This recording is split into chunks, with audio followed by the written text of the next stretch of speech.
जय श्री राधे कृष्णा। आप सभी का दिन शुभ और मंगलमय हो और भगवान श्री नारायण की कृपा आप पर सदा बनी रहे। आज सुनिए वैशाख मास महात्म्य का अध्याय 16। आज के अध्याय में श्री सूत जी आकाश गंगा तीर्थ की महिमा, रामानुज पर भगवान की कृपा तथा भगवत भक्तों के लक्षण का वर्णन करते हुए कहते हैं, हे तपोधनो, रामानुज नाम से प्रसिद्ध एक जितेंद्रिय विष्णु भक्त ब्राह्मण थे। धर्मात्मा रामानुज ने वानप्रस्थ आश्रम में स्थित होकर आकाश गंगा तीर्थ के पास तपस्या की। गर्मी में भगवान श्री विष्णु का ध्यान करते हुए वे पंचाग्नि के मध्य में स्थित रहते थे। वर्षा में खुले आकाश के नीचे बैठकर मुख से अष्टाक्षर मंत्र अर्थात ओम नमो नारायणाय का जप और हृदय में भगवान जनार्दन का ध्यान करते थे तथा जाड़े में जल के भीतर निवास करते थे। वे समस्त प्राणियों के हितैषी, जितेंद्रिय तथा सब प्रकार के द्वंद्वों से दूर रहने वाले थे। उन्होंने कितने ही वर्षों तक सूखे पत्ते खाकर निर्वाह किया, कुछ काल तक जल का ही आहार किया और कुछ वर्षों तक वे केवल वायु पीकर रहे। इसके बाद उनकी तपस्या से संतुष्ट होकर भक्त वत्सल भगवान श्री विष्णु ने उन्हें प्रत्यक्ष दर्शन दिया। भगवान के हाथों में शंख, चक्र और गदा आदि शोभा पा रहे थे। उनके नेत्र विकसित कमल के दलों की भांति सुंदर थे। श्री अंगों की दिव्य प्रभा कोटि कोटि सूर्य के समान थी। वे विंता नंदन गरुड़ पर आरूढ़ होकर छत्र और चमर से सुशोभित थे। हार, भुजबंद, मुकुट और कड़े आदि आभूषण उनके अंगों की शोभा बढ़ाते थे। विश्वक्सेन और सुनंद आदि पार्षद भगवान को सब ओर से घेर कर खड़े थे। वीणा, वेणु और मृदंग आदि बाजे बजाने वाले नारद आदि के द्वारा उनकी महिमा का गान हो रहा था। भगवान का ऐश्वर्य परम उत्तम रूप से प्रकट हो रहा था। वे पीतांबर से शोभायमान थे। उनके वक्ष स्थल में श्री लक्ष्मी का निवास था। श्याम मेघ के समान उनकी कांति थी। दोनों पार्श्व भाग में खड़े हुए सनक आदि महायोगी भगवान की सेवा में लगे थे।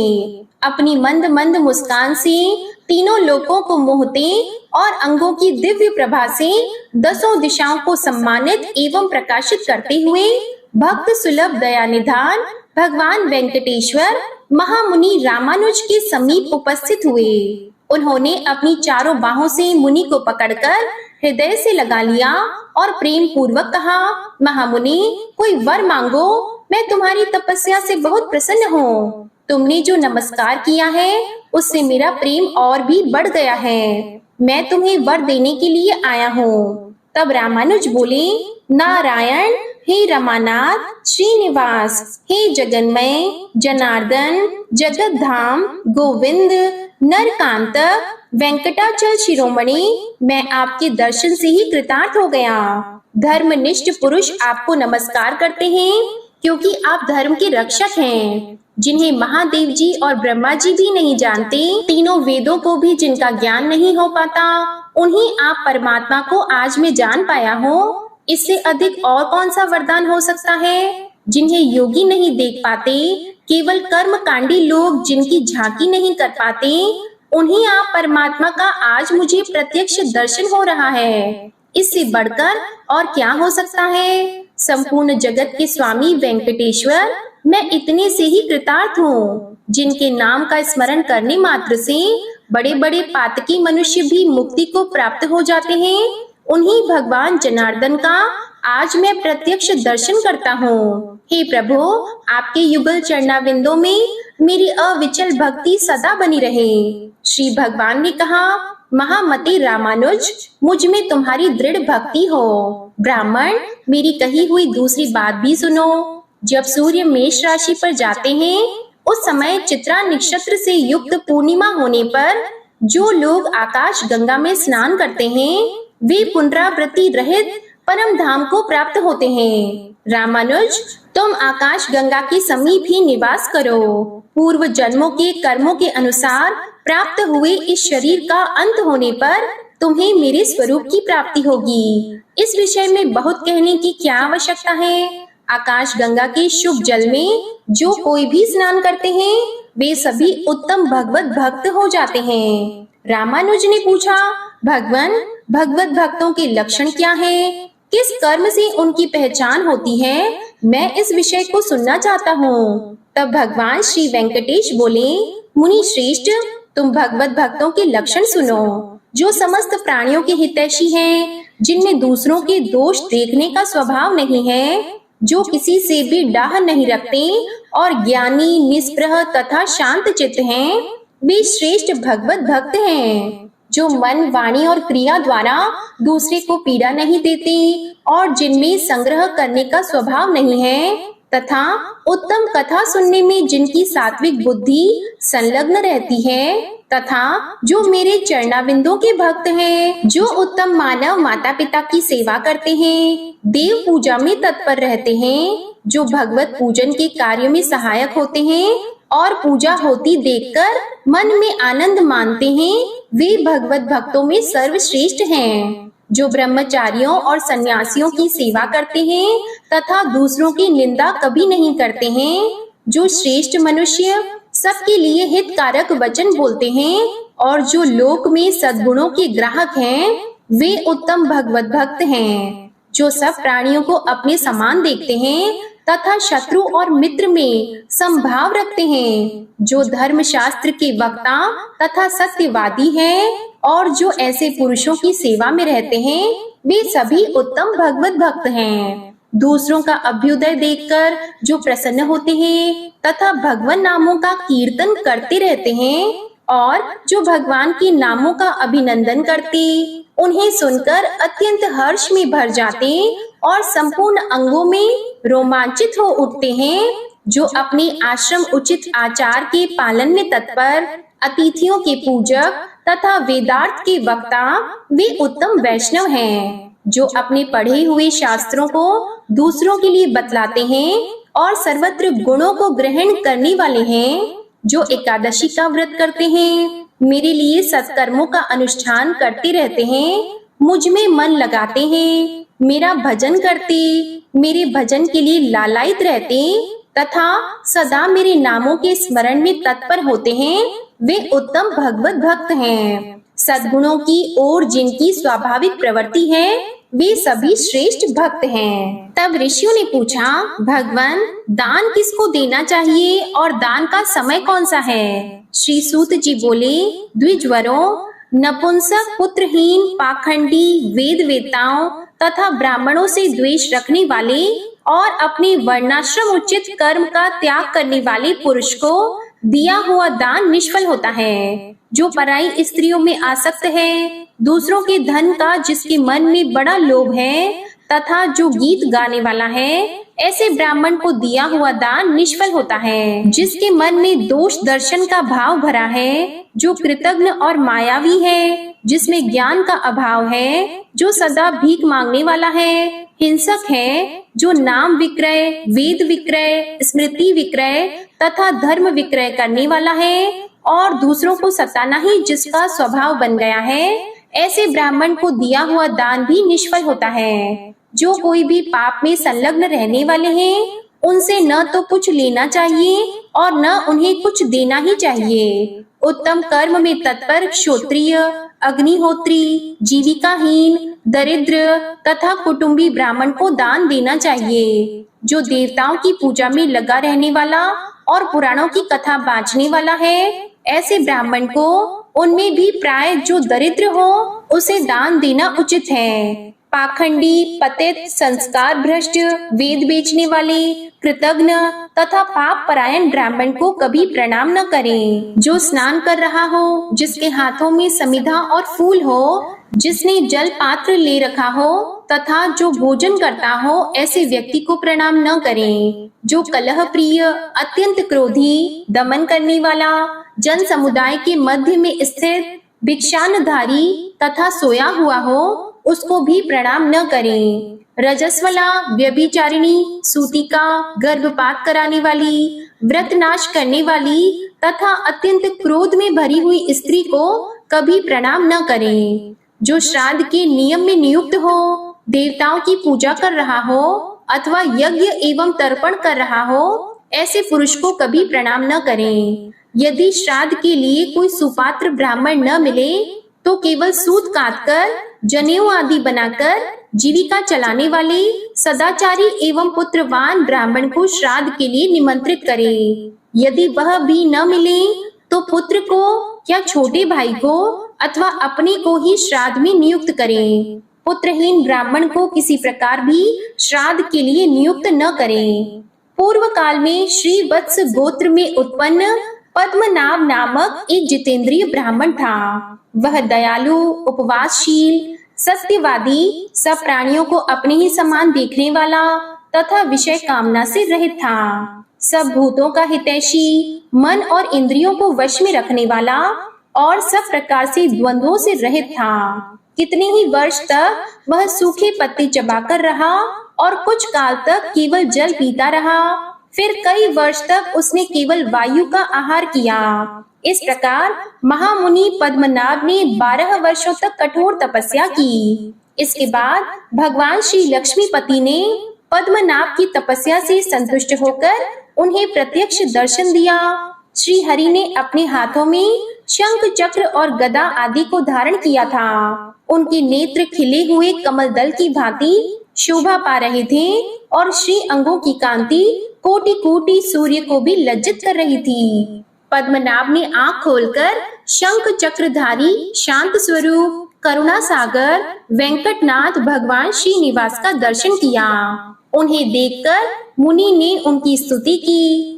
चक्र तीर्थ निवासी पद्मनाभ मुनि के द्वारा इस प्रकार स्तुति की जाने पर परम ऐश्वर्यशाली, विश्वरूप, दया निधान वेंकटनाथ भगवान श्रीनिवास जी बहुत संतुष्ट हुए और बोले, हे महाभाग, तुम मेरे चरणाविंदों के पूजक हो। हे द्विज श्रेष्ठ, इस चक्र तीर्थ तट पर मेरी पूजा करते हुए तुम एक कल्प निवास करो। ऐसा कहकर भगवान वहीं अंतर ध्यान हो गए। तब से परम बुद्धिमान पद्मनाभ मुनि चक्र तीर्थ के किनारे निवास करने लगे। कुछ काल के बाद वहां एक भयंकर राक्षस आया। वह क्रूर क्षुधा से पीड़ित होकर नारायण परायण पद्मनाभ मुनि को अपना ग्रास बनाना चाहता था। उसने बड़ी तेजी से ब्राह्मण को पकड़ लिया। तब उन्होंने शरणागतों के रक्षक दया सागर चक्रपाणी श्री नारायण को पुकारा और बार बार ऐसा कहा, प्रभु रक्षा कीजिए, रक्षा कीजिए। हे वेंकटेश, हे दया सिंधु, हे शरणागत पालक, हे पुरुष सिंह, मैं राक्षस के वश में आ गया हूँ, मेरी रक्षा कीजिए। हे लक्ष्मीकांत, हे दुखहारी हरि, हे विष्णु देव, हे वैकुंठनाथ, हे गरुड़ ध्वज, अपने ग्रह के चंगुल में फंसे हुए गजराज की जिस प्रकार रक्षा की थी, उसी प्रकार राक्षस के आक्रमण से दबे हुए मुझ भक्त की भी रक्षा कीजिए। हे दामोदर, हे जगन्नाथ, हे हिरण्यकशिपु दैत्य का मर्दन करने वाले नरसिंह, प्रहलाद जी की भांति मैं भी राक्षस के द्वारा अत्यंत पीड़ित हूँ, इसलिए उन्हीं के समान आप मेरी भी रक्षा कीजिए। पद्मनाभ की इस प्रकार स्तुति करने पर अपने भक्त के ऊपर भय आया हुआ जानकर दया निधान चक्रपाणी ने भक्त की रक्षा के लिए अपने चक्र को भेजा। भगवान का वह चक्र बड़ी तेजी से चक्र तीर्थ के तट पर आया और वह अनंत सूर्य के समान तेजस्वी तथा अनंत अग्नि के समान ज्वाला मालाओं से प्रज्वलित था। उससे बड़े जोर की गड़गड़ाहट हो रही थी। बड़े बड़े असुरों का संहार करने वाले उस सुदर्शन चक्र को देखकर राक्षस भागा, परंतु सुदर्शन ने सहसा पास पहुंचकर उसका मस्तक काट डाला। राक्षस को पृथ्वी पर पड़ा हुआ देखकर विप्रवर पद्मनाभ मुनि अत्यंत प्रसन्न होकर सुदर्शन चक्र की स्तुति करने लगे। पद्मनाभ बोले, संपूर्ण विश्व के संरक्षण की दीक्षा लेने वाले विष्णु चक्र आपको नमस्कार है। आप भगवान नारायण के कर कमल को विभूषित करने वाले हैं। आप युद्ध में असुरों का संहार करने में कुशल हैं। अतिशय गर्जना करने वाले सुदर्शन, आप भक्तों की पीड़ा का विनाश करते हैं। आपको नमस्कार है। मैं भय से उद्विग्न हूँ आप सब प्रकार के पाप ताप से मेरी रक्षा कीजिए। स्वामिन सुदर्शन, हे प्रभु, संकट से छुटकारा चाहने वाले, संपूर्ण जगत का हित करने के लिए आप सदा इस चक्र तीर्थ में निवास करें। पद्मनाभ ब्राह्मण के ऐसा कहने पर भगवान विष्णु के चक्र ने अपने स्नेह से उन्हें तृप्त से करते हुए कहा, हे पद्मनाभ,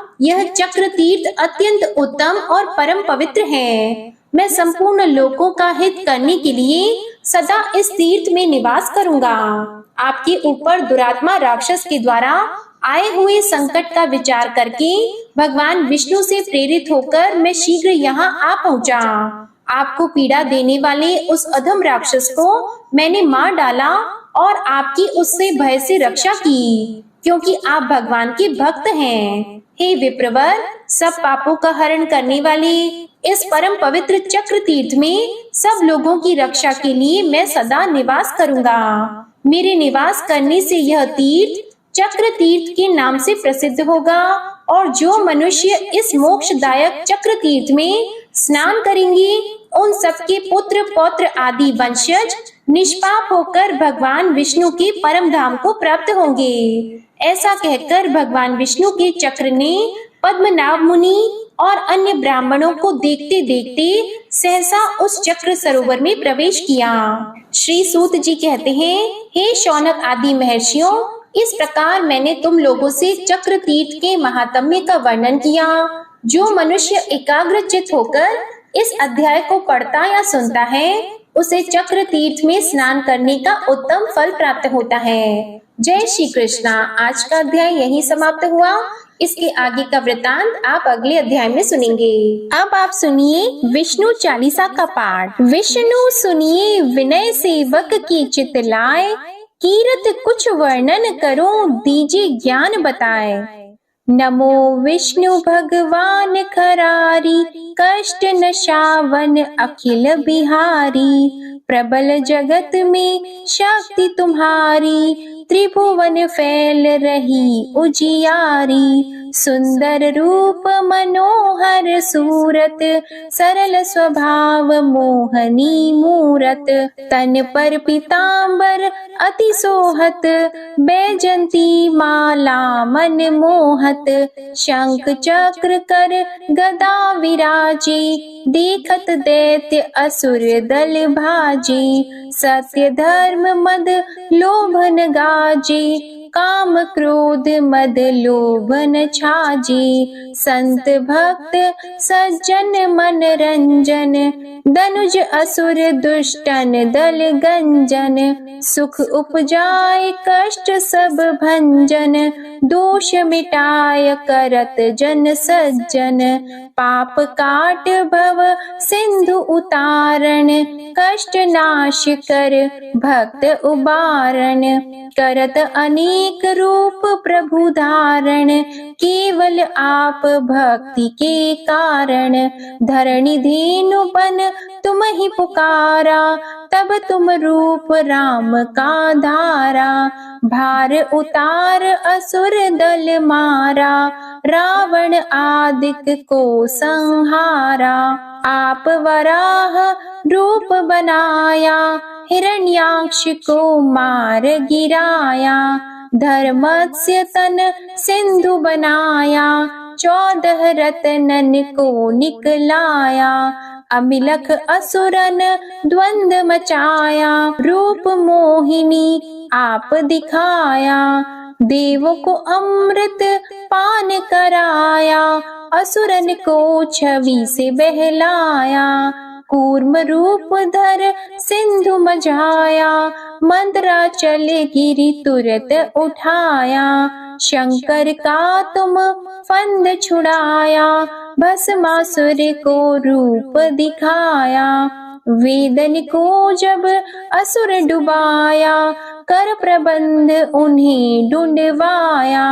मोहित बन कर खल ही नचाया, उस ही कर से भस्म कराया।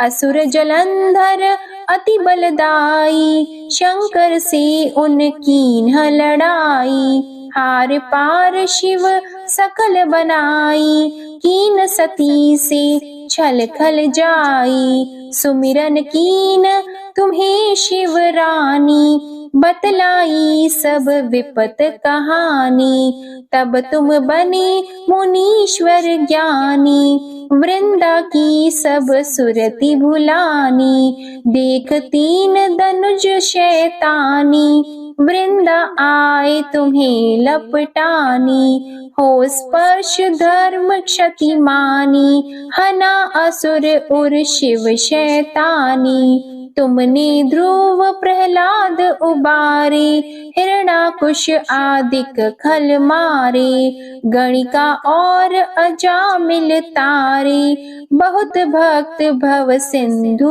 उतारे, हरहु सकल संताप हमारे, कृपा करहु हरि सिरजनहारे, देखहु मैं निज दर्श तुम्हारे, दीप बंधु भक्तन हितकारे, चाहता आपका सेवक दर्शन, करहु दया अपनी मधुसूदन, जानो नहीं योग्य जब पूजन, होय यज्ञ स्तुति अनुमोदन, शील दया संतोष सुलक्षण, विदित नहीं व्रत बोध विलक्षण, करहु आपका किस विधि पूजन, कुमति विलोक होत दुख भीषण, करहु प्रणाम कौन विधि सुमिरन, कौन भांति मैं करहु समर्पण, सुर मुनि करत सदा सेवकाई, हर्षित रहत